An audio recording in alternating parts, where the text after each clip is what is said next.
Hey guys, I'm back. This is going to be video number 3 that I'm going to add to the pile. Like I said in the second video, I got the windows cut out. I test fitted them, make sure they're all going to fit perfectly. When they didn't, I filed them out. I didn't have much filing on these windows. I did a pretty good cut job. Now my next step is to free the 4 walls from the main piece of wood that we have here. So what I'm going to do is I am going to, first cut I'm going to make is going across the top. Okay, I'm going to go right across the top of this. Make sure I got my right cut out. I do have a fresh blade in my X-Acto. Always, if you feel your knife you need a new blade, take a new blade, because I mean you should not be cutting with a dull knife. Okay, I got somewhat straightened out. Now, like I said, light scores, just like you do with styrene. Light scores. Don't try to cut it in your first stroke. In this case, I'm going with the grain, so it's an easy cut.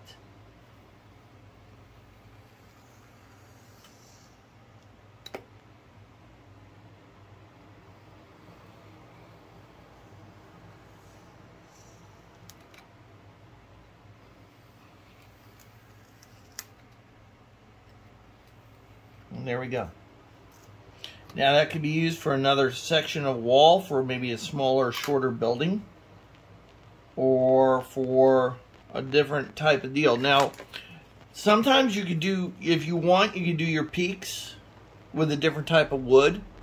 But for simplicity's sake, in this first video and for your first model, let's use the same type of wood for the wood sides. So, as you can see, now we got it to where it's a little bit more manageable of a piece to work and cut out.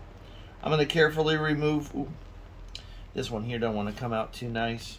Kind of glued itself down. Alright. They're out. I'm going to put them back in the box. Alright. Now, I'm going to cut out each wall slowly so I don't crack any plastic. So, what I'm going to do, I am going to start with the first piece, the first wall. I will do the hardest cut first. Well, let me start on the end first. I'm right-handed, so I'm going to turn it to the right. And again, light scores. Don't try to cut through on your first shot. You know, it's not going to work. And you're going to have lousy. And try to keep the blade straight up and down. Okay? Don't cut on an angle. Try not to. I still do sometimes. I screw up in that aspect. I was thinking of getting one of those Micro Marks table saws. Little mini table saw. The cut out squared pieces and stuff. Thought that might be like a little bit of a time saver. But then I started thinking about it. So I've been doing pretty good with just X-Acto knife, and I'm, like I said, no rush. This is, something that just take up time.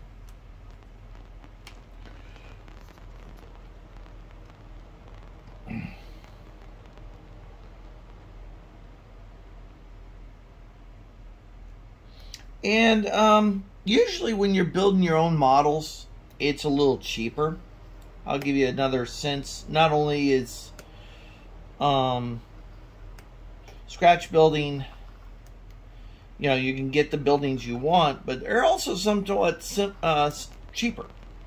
Once you find a good source of cheap material and know where to get it, when to get it. Sometimes these places will have sales on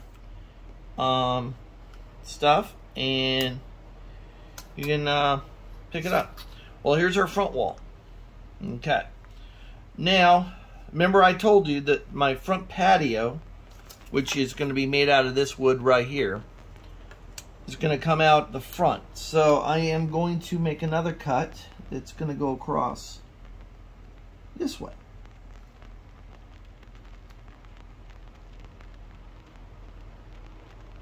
Okay.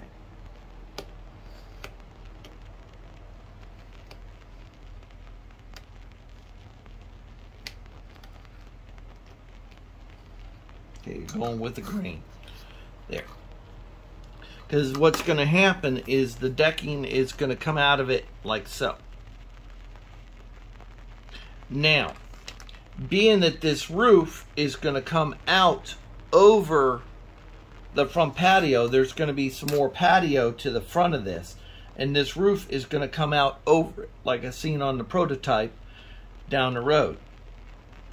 So I want to cut this peak of the roof right off, okay?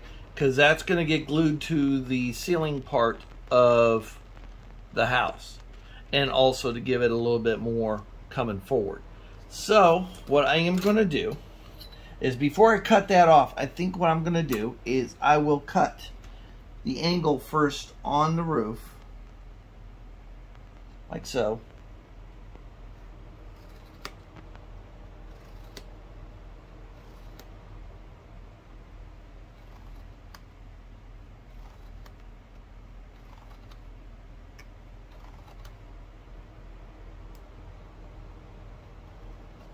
Now, could I have left this piece here? Yes, I could have. But it would have created a little bit more issue sometimes with the ceiling that I was going to put in. And I would have had to create a bunch of other pieces of wood for it, so.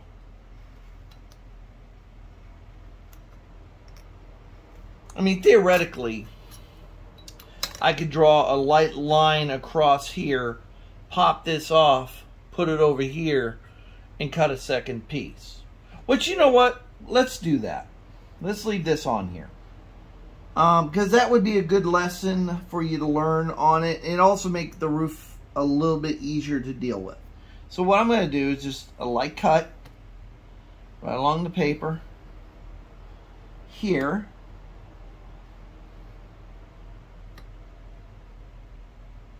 Okay.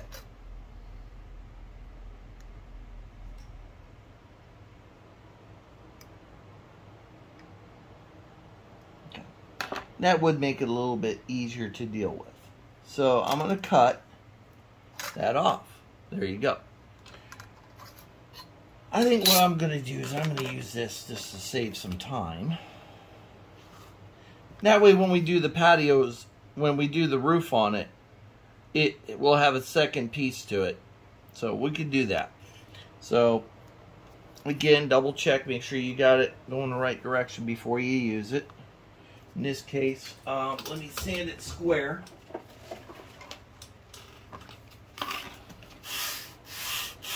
Remember, this is the piece we cut off.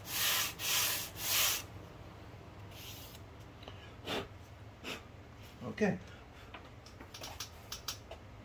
So what we'll do, we'll take this piece here, take it to the end, and make sure she's squared up with the piece of wood. All right, there you go. See, you can reuse these walls a couple of times, 2-3 times. I mean, I could have pulled that whole section off and made a whole nother wall. But I'm not going to do that. And I got some ideas that I might want to try on this structure. And I'm still in my mind working it out, seeing how I would go about doing it. I was thinking of taking this front patio and screening it in, typical of Florida. Most of your patios, front, back, and everything else, we got horrible mosquitoes. And depending where your house is, you can have anything from skeeters to gnats, biting gnats, and you can have all that attacking you and everything else. Now, when I do a cut, and I have a piece, just in case I mess this up, or I need another one, or if I want to do several of them coming out, I like to just take that and stick it to something or whatever and save it, because I may need to make another one of these or a couple of these. I don't know. So in the meantime, what I'll do is I'll save that. The same goes with this wall section. It's all done. It's cut out. It's ready to rock and roll. Show you how the walls. And like I said, if you're doing 2, 3 houses of the same design, let's say you were doing a part of a community, one of these gated communities or something where you need a bunch of houses that look alike. This process actually works pretty dang good for making more than one building at a time. And if you're careful, you could probably get about 2, 3 uses out of one of these. And be careful pulling this off, because the wood now is very, very, very weak. Okay? And also, you don't want to mess up your mold either. So I'll put that aside. And there you go. That's out. Let's see how the windows and doors look inside on that with it all cut out. See how that looks. Put the main window in. There we go. Door goes in. Hold on.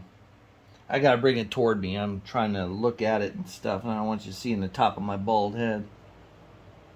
Using it for a road map or something. Okay. Oh, come on. Alright. I gotta bring the door up a little bit, but that's no big deal. We could always do that later. It's hanging down a little too low. But, essentially, that's what you got. It's pretty cool. All the doors and windows are in. And now they're not glued down. I mean, I'm going to have to take one of my sheets. Hold on. Let me get this box open. You know, I'll have to take my kit. One of my kits here. Which window set am I using? I'm using both. These are the 3 window sets I'm using, by the way. Okay, these are the 3 window sets. This one. This one. Let me make sure I'm getting you a good picture of them. Now, come on, focus. There. This is one of the window kits I'm using. Come on, focus. That's the other window kit. Okay. And then the door kit.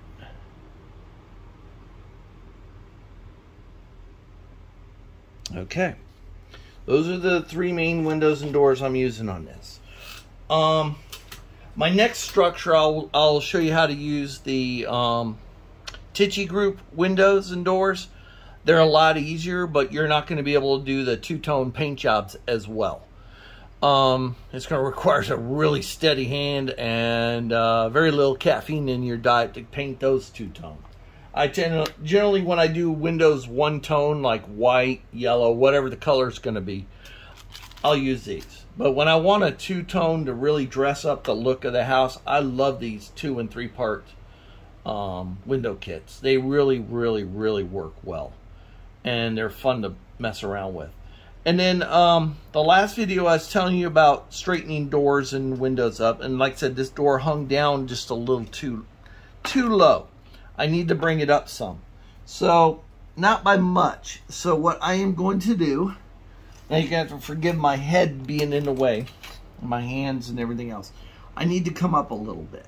So what I'm going to do is I am going to straight edge this just across the top. I need to come up just a wee bit. And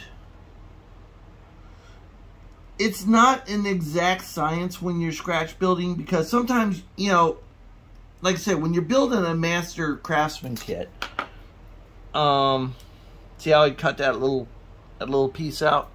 Then I just take my square piece and I kind of file that. Now I've done that to all the windows before I pulled the molds off and everything else. Let me see where this puts my door. Should put it right where I need it.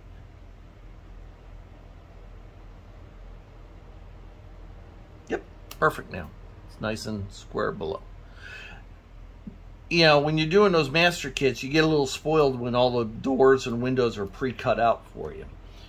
And you do. You get really spoiled rotten from it because you're like, well, shoot. I ain't got to do that again. But I'll tell you where the Master Craftsman kits are. They use a lot of these windows that are 2- and 3-piece kits. And what I mean by 3 pieces is some of them will, the sash on here, instead of being a 1-piece part, it's 2 pieces. There's a lower end and an upper end. And I mean, you have this, you have one that's the top and one that's the bottom, and you have to stack the pieces because they're self-sticking with that sticky stuff on there. They're self-sticking. You have to stick one on top of another, and if you do like 2, 3 colors, you have to paint each piece a different color.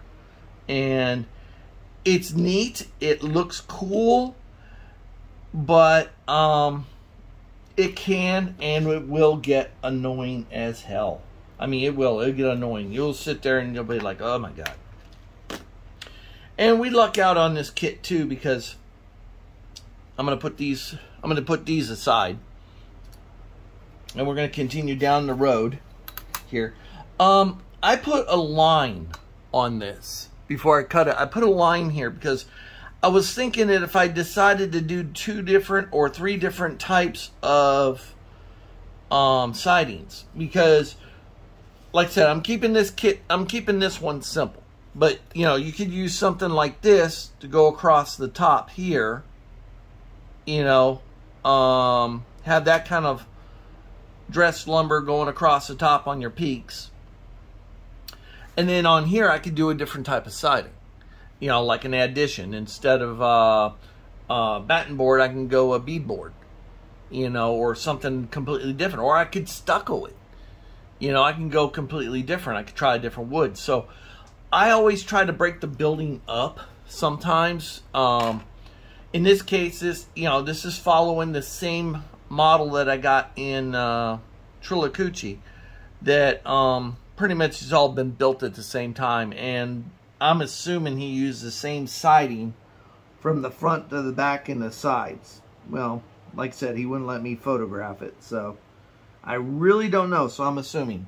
But really, when you're building houses and buildings, there is, well, way off there. There really is no right or wrong, especially the older buildings, because they didn't have code enforcement like we have today. And a building can be all kinds of crazy. Especially if they're like over 50 years old. My house is over 50 years old, but it's a block home. And it's a cinder block home. And it has an addition to it. And my house is originally like an 800 square foot home. And it has an addition to it. And I think at one time the person that lived here was using it as a duplex. He had his friends and buddies coming down from up north and living here, and then you shut one door and then you got 2 separate houses, literally. So what I did here, I cut another wall off. Now I'll do the roofs here. Okay, and like I said, when you if you decide you want to go, say, like I said, a different type of board here, and you wanted to go across with a different type of board, what I would do is I would cut this part of the tape off and stick this on here. and then cut it out, and then cut this line straight through. Or, I mean, cut this straight through and cut the roof out. And then just cut it out of this and then glue the two pieces of wood together. Then you can have a clapboard and a batten board together. And that's very popular and does happen quite often in a lot of houses. So, again, you could change your structure almost mid-flight or mid-design and change it. You know, sometimes on a kit it's harder to do. You can kit bash, but if you want to scratch in a wall, it's sometimes a little bit harder to scratch build a wall into it. So I got that one.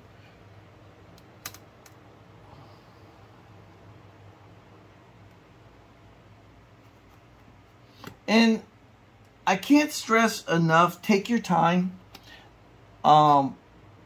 when you're doing this. Make sure you have time. It's that, you know, time to do it. Nobody's going to bother you. Nobody's going to mess with you. I can get rid of that piece. Chuck it. Nobody's going to mess with you and stuff, so you can concentrate on what you're doing and take your time. Don't rush through a project. Try not to.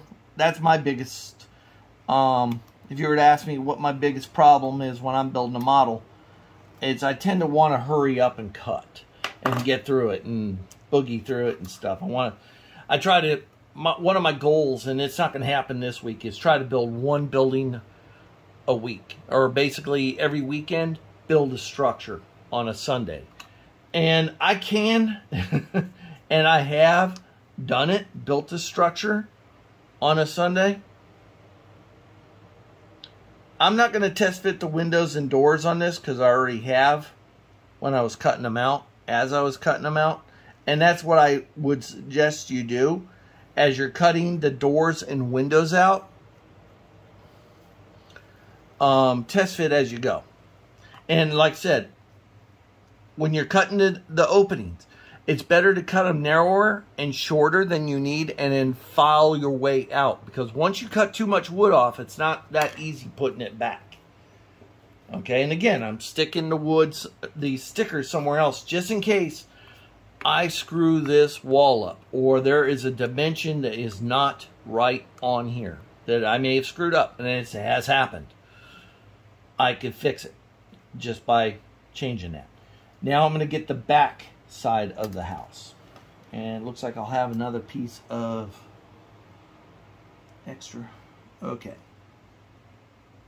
you can see the head, my head pop into this. Make sure I get a good square cut. Like I said, when you're going against the grain, it is always going to be a harder cut to go through. You'll feel it. You'll feel your knife drag.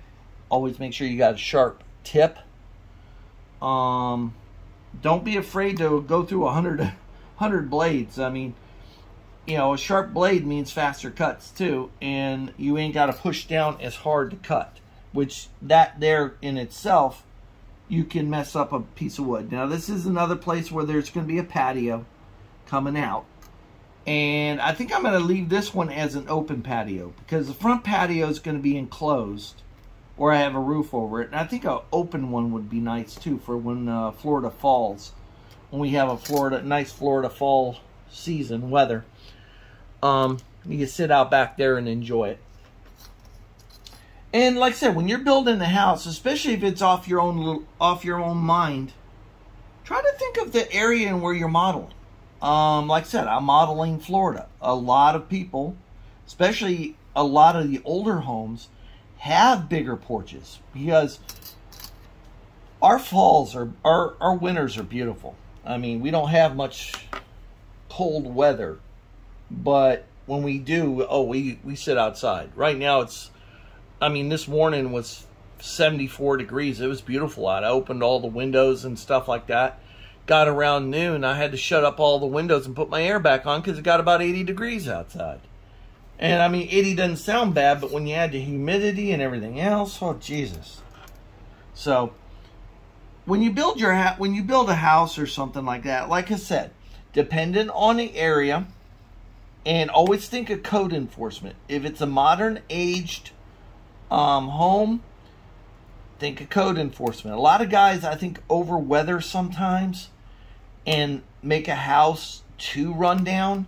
And if it's a modern aged layout and they have people living in it, I seriously doubt it, because code enforcement will eventually kick them out because the house is not safe to be in. It's a trap. And I see a lot of homes that get fixed up that way. Someone will fix their house up.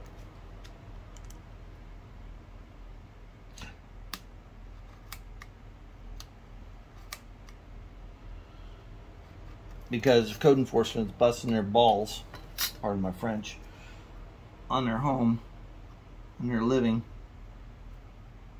Even in my neighborhood, I live in a rural ghetto, and it's, my neighborhood's about, I would say, 3/4 trailers, mobile homes, and there's only a handful, maybe 25% of the houses in here are block or wood, of various types. I got to take some pictures of the houses in my neighborhood, and some of the local trailers and stuff. And believe it or not, my neighborhood actually has a working meth lab in it.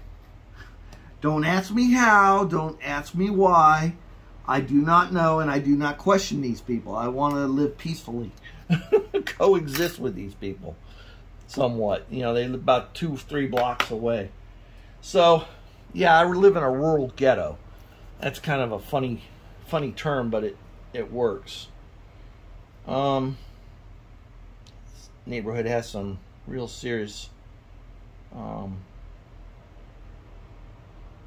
issues, but it works. Been here over 7 years now, so I got used to it. And like I said, it's quiet. They don't like the cops rolling through here, so everybody tends to be quiet, keep their stuff to themselves.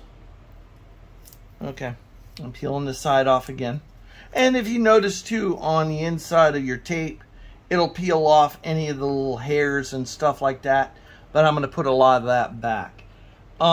This is going to be a newer structure. It's not going to be as beat up as some of the others I got in there. Again, I'll put maybe 25% of my home, my businesses and homes somewhat on the beat up side, but not to the point where code enforcement would kick them out, especially if it's a industrial structure or commercial structure. Like I said, you can, I do believe you can overweather something. So, here we go. We've got our backyard wall. Okay. Remember, it's a little bit lower, so it's going to have to come up a little bit. And we have our front wall here. See, it's going to come up a little bit to allow for the floorboards to come through and stuff. And then our front end. So if you really want to look at it, how it's going to go together, it's going to go somewhat like that, fold it over, and then this one will go toward the end, and this will come out. Now, I did decide to do a carport. So, again, here we go. We saved it. You know what? Let's do a different, let's make its peak end of a different type. Let's say during construction of it, they ran out of one type of wood and went with another type of wood. So what I'll do is I'll come in here, carefully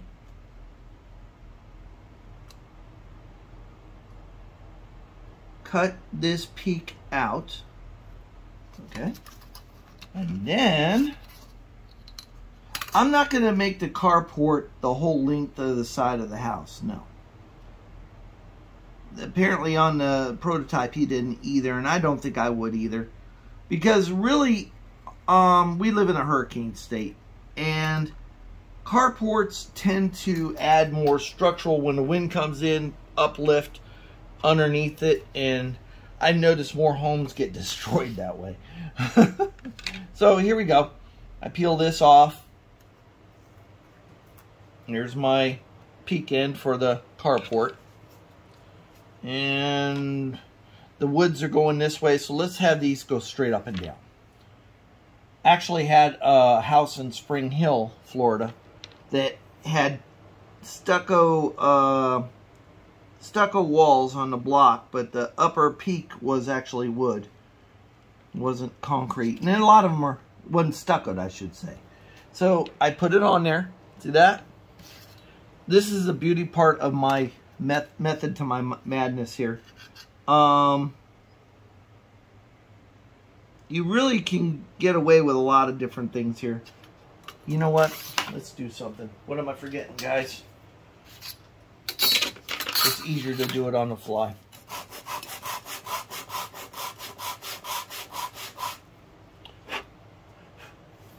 Okay, that's a little bit better. I just wanted to square it up on the bottom because it's kind of like, you can see where my knife was kind of sideways when I was cutting. So, let's straighten it out. Hold on.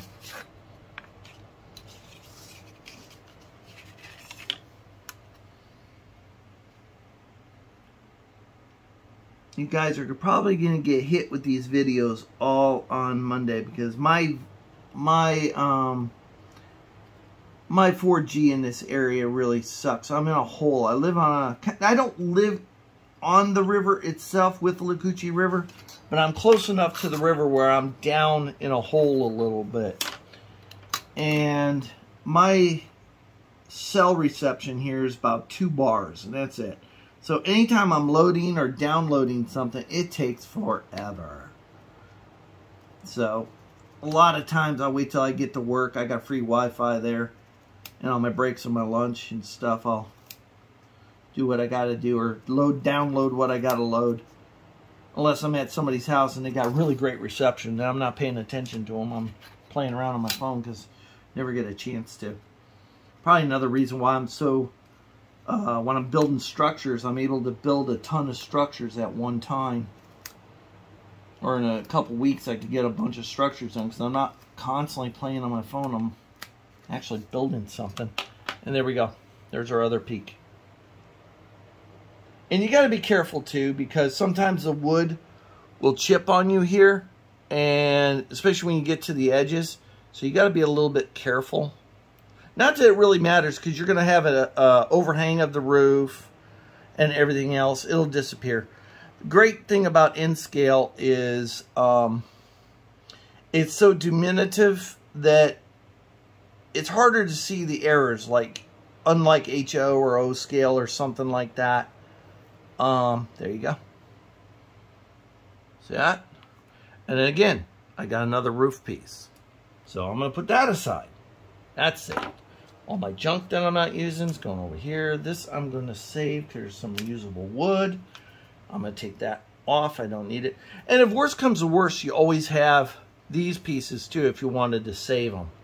A lot of what you can do. There's different ways. Like I said, I'm trying to build one of every structure known to mankind. I don't want any duplicates right now. Especially with the old wood structures, because they always tend to be changed. Block, not so much, although I do live in a block home that has a big add-on to it, but that's... I'm trying to get the tape off my fingers. So this will go in my scrap box. For now, that'll go in my scrap box. This is going aside because that's going to be my flooring and possibly my roof. I need to order more of that. That's my last piece. So I cannot screw up when I do the floor. Can I design the floor in? Yes and no. Now, it depends on how I want to glue these two pieces together. Now, I could glue them together like this. Okay. I can glue them together like this. All right. And then let me get my parts box here. Strip box. Okay, you got two ways of doing putting your walls together. And this is another reason too why I don't do the floor after my 4 walls or 5 walls or how many walls are on this thing are glued together. because I don't know which way I'm going to do them. Or am I going to glue them this way together, this way together? I'm not sure. Or am I going to, hold on, let me get a piece of a square piece here. How did you get in there? Okay.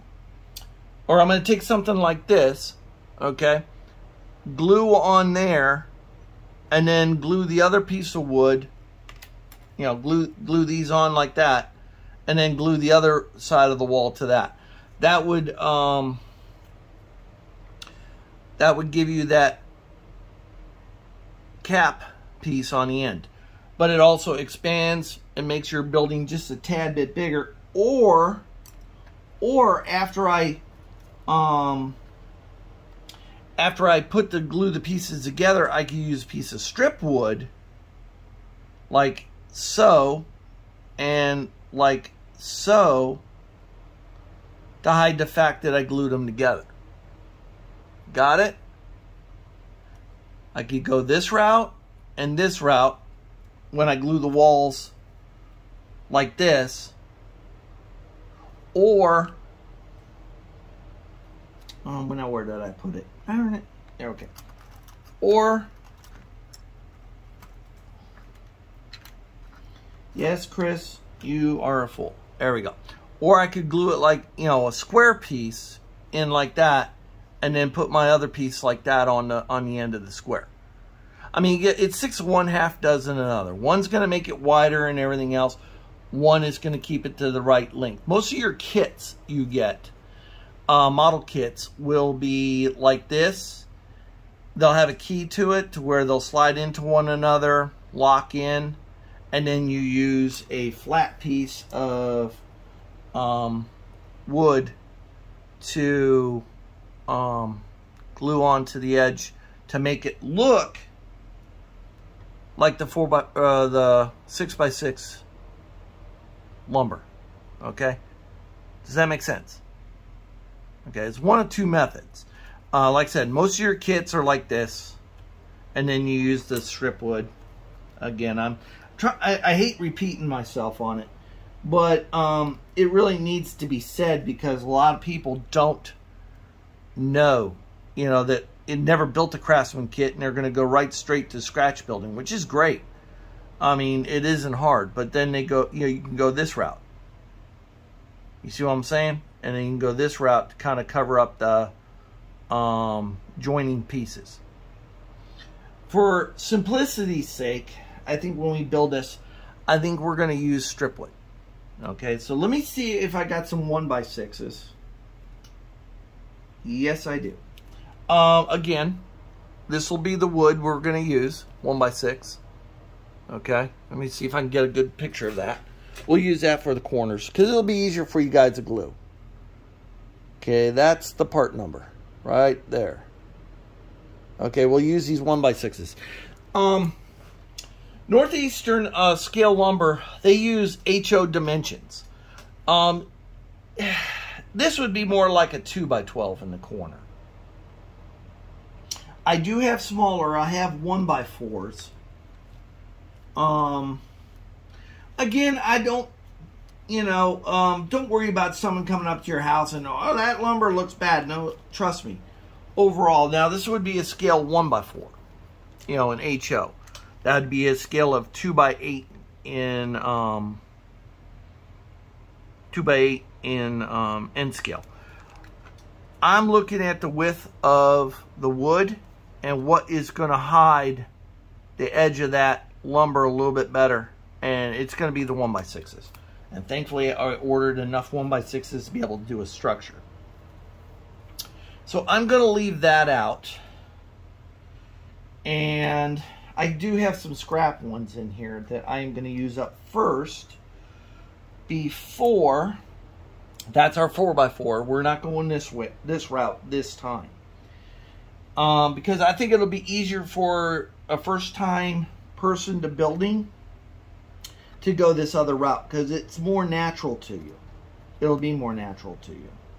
So, I don't look like I have any more 1x6s already done. And I got a couple that are already pre-stained, but I want to show you how to stain them. So, okay. So now, we're going this route. Now, you got a bunch of different techniques that you could use when gluing the walls together. Where, like I said, we're going to use this method to cap it in and everything else.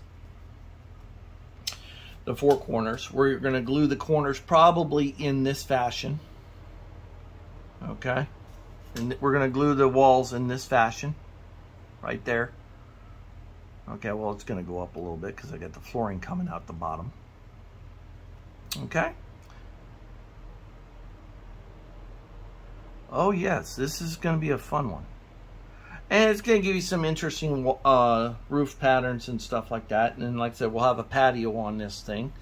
We're going to have a carport coming off the side. So, this is going to be an interesting build. Like I said, I'm going to glue the four walls together. And we'll finish up with these. Not today. I got to cook myself a dinner, and this is 2 videos for the day. Like I said, this is what we're using for the corners. We'll probably use the 1x4s. Let me get the 1x4s. We'll probably use the 1x4s for trim work around the ceilings and stuff. Let me give you the 1x4s. I say 1x4s, but in N scale they'll be 2x8s. But there's the 1x4s. We'll be using those as well. I do believe I got 1x4s already stained up, I think, but I'm gonna leave this out just in case. And then as for your walls, what I use, let me get a piece of that so that you know what we used on that. So in the meantime, like I said, by the time I post this, it'll probably be Monday, and you'll get this on a Monday. So if you do order from Northeastern today, or on Monday, you would have your order before the weekend. And I only work on this stuff on the weekends. And this is the siding that I used. Okay. And like I said, they're really good to deal with. One package of these, basically there's 2 pieces in here. You could build 2, if you plot your design out, you could probably get 2, maybe 3 buildings out of each piece. So you're looking at almost 4 buildings out of this if you cut it out wisely. But even then, you're looking at, I think these are like $8 for 2. So you're looking at $4 a building plus whatever you use on the flooring. The flooring is a 1/16. It's a 1/16 clapboard, I do believe. Not a clapboard, batten board, and it is 2/3 or 3/32 thick. I like the thicker boards because they don't warp as much when you stain and paint. So, and that's the other thing I'm going to show you too, is we have to brace these walls before we stain them. Now, I'm going to go over some what's going to happen on the next video. Next video, we are going to glue braces down on the inside of here, okay, on all these walls. Because what's going to happen is when we go to stain and paint, this is going to want to warp really, really bad, okay? And we are going to add, more than likely, let me get that wood out again, the other wood.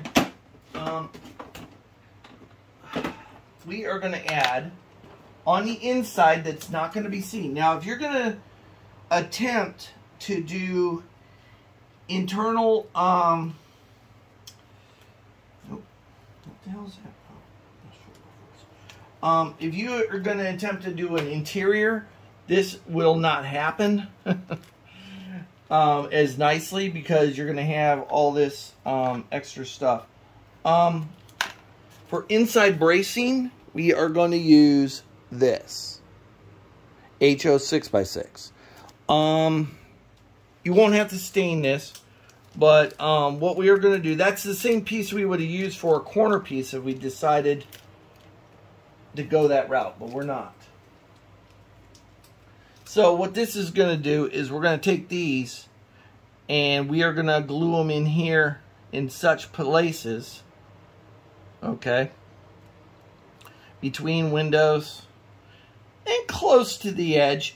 The corner pieces we could actually add when we're gluing the four sides together if we want to, but we also have to make take in consideration when we go to do this. I just put my piece of flooring away. Where did I put it? Why did I put it away? I'm losing my mind here. Hold on. I put it away. Why? I don't know. Is that it? No. Hold on, guys. I put it away and I forgot I'm still teaching here. And your teacher's crazy. This is batten board. This stuff's fun. This looks really good when you're building. Oh, here it is. Okay, this is my flooring. I gotta order more of this. This is my last piece, and I gotta order more because I won't be able to build any more buildings till I do. But you gotta remember, we're gonna have to put this going through here. We're gonna have to put this going through. So, it's going to be fun. And then on the sides, it's going to be kind of like going in on it a little bit. Like this. So, I'll show you more on this when we get to this step. But it's going to be... Because what we'll do is once we cut out the pattern of the four walls and how we want it, then we're going to brace the bottom of this the same way we do the walls. But it's more of a functional bracing. And then we'll do our, if you're going to have your house elevated off the ground like a typical cracker house, we're going to elevate it anywhere from 18 inches to 3 feet off the ground, depending on where it's sitting. If it's sitting in lowlands, they're going to be anywhere from 3 to 4 feet off the ground. If they're in a drier climate, they may sit right close to the ground. But for the most part, most homes in Florida will sit at least 12 inches off the ground, wood homes. They do not leave them in the ground. So, very rare you see them, and if you do, it's more than likely got a masonry flooring slab poured. So this is basically what you should have if you're following me, and if you're copying me or anything like that, or doing something similar. This is what you should have at this point before we go to the next stage. Like I said, I'm not going to do nothing between when you see this video and next week. So we're going to stop at this point here on the model. I got to cook me a dinner and relax some and stuff. And we got pretty far on this already. So I hope this helps you. And like I said before, any questions you have, anything you need answered, let me know. I will answer your questions the best that I can. And I already cut myself with the X-Acto. I didn't even know it. Oh yeah, try not to bleed on your model. But yeah, that's pretty much how it's gonna be. Just like that. And we'll glue the four walls together next week. The next weekend. I don't believe I see any train shows coming in the future to distract me or anything like that. So next Sunday I'll make another set of videos to carry us through. In the meantime, you got some time to buy your material, order your material, and give it a shot. Okay? And I'll see you next week. You guys have a blessed one. And have a good work week.